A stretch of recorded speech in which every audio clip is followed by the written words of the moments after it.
প্রিয় বন্ধুরা, সবাই কেমন আছেন? আশা করি ভালো আছেন। ভালো থাকাটাই মহান সৃষ্টিকর্তার কাছে কাম্য। আলহামদুলিল্লাহ, আমি আপনাদের দোয়ায় ভালো আছি। এই মুহূর্তে আমি যেখানে আছি, আজকে আপনাদেরকে পরিচয় করিয়ে দিব ফেনী মৈফাল যেটি 4 রাস্তার মোড় গোলচক্কর। আমি সেখানে অবস্থান করছি। দর্শক, এই মুহূর্তে দেশ এবং দেশের বাইরে থেকে যে যেখান থেকে দেখছেন, আপনারা আমার সঙ্গেই থাকুন। এটি হচ্ছে ফেনী মৈফাল 4 রাস্তার যে গোলচক্করটি রয়েছে, সেই গোলচক্করে অবস্থান করছি। আর এটি উপরে যেটি দেখছেন সেটি হচ্ছে ফ্লাইওভার।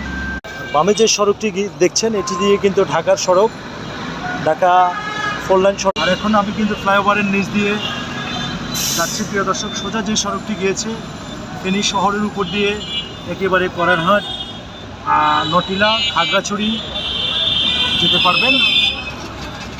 আর এখন বামে ডানে যে সড়কটি গিয়েছে প্রিয় দর্শক, সেটি চট্টগ্রামের দিকে গিয়েছে। এখানে রয়েছে অনেকগুলো বাস কাউন্টার, স্টার লাইনের বাস কাউন্টার রয়েছে এবং দূরপাল্লার অনেকগুলো পরিবহনের কিন্তু বাস কাউন্টার রয়েছে। এই কাউন্টারগুলো থেকে এখানকার যাত্রী যারা রয়েছেন তারা খাগড়াছড়ি, প্রিয় দর্শক, তারা কিন্তু এখান থেকে যদি জানিয়ে রাখি কক্সবাজার, তেকুয়া, উকিয়া, টেকনাফ, চট্টগ্রাম, বিভিন্ন জায়গায় কিন্তু এখান থেকে দূরপাল্লার পরিবহনগুলো ছেড়ে যায়। আর রয়েছে এখানে বাস কাউন্টার। দেখতে পাচ্ছেন একজন বাংলাদেশ পুলিশ বাহিনীর সদস্য এই গাড়িটা তাড়া করে দাঁড়ানোর কারণে তিনি কিন্তু আগে গিয়েছেন, যেন কোনো প্রকারে সড়কে যানজট সৃষ্টি না হয়। প্রিয় দর্শক, এই মুহূর্তে বাজছে, আমি যদি আপনাদেরকে জানিয়ে রাখি যে রাত 10টা 34 মিনিট।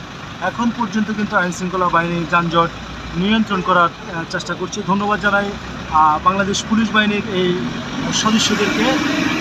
দেখতে পাচ্ছেন তিনি টার্গেট লাইট মেরে কিন্তু সড়কের যানজট নিয়ন্ত্রণ করছে। এটি হচ্ছে, আমি এখন যেখানে আছি, আবারও জানাচ্ছি, এটি মৈফাল।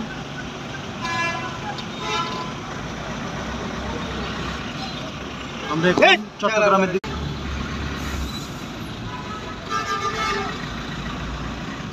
আসলে রাত জেগে কিন্তু তারা এখন পর্যন্ত কাজ করে যাচ্ছেন, সড়কে কোনো প্রকারে যেন যানজট সৃষ্টি না হয়। সার্জেন্ট। দর্শক, এই ছিল আমার কাছে ফেনী মৈফাল থেকে সর্বশেষ খবর।